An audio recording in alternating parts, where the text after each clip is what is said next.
อยู่แถววิภาวดีรังสิตอะพี่เขาวิ่งออกมาอืมกระโดดใส่รถอะรถบริษัทผมนี่แหละแต่อันนี้เขาไม่เผยแพร่นะพี่ถ้าเผยแพร่ก็คือออกแบบออกเขาเรียกอะไรจริงๆผ่านจอเลยนะ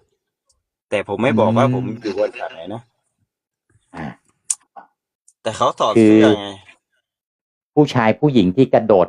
ฆ่าตัวตายให้รถชนผู้ชายพี่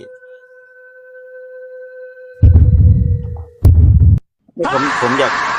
พูดตรงนี้นานอยู่นะเขาก็กระโดดเขาก็วิ่งออกมาอยู่ดีเขาวิ่งออกมาแล้วก็อืมทับเขาเนี่ยแล้วรถมันมีกล้องมีอะไรนะพี่กล้องรอบคันอ่ะครับก็ครับเขา6 ตัวเขาเห็นหมดเลยก็เละหมดอ่ะ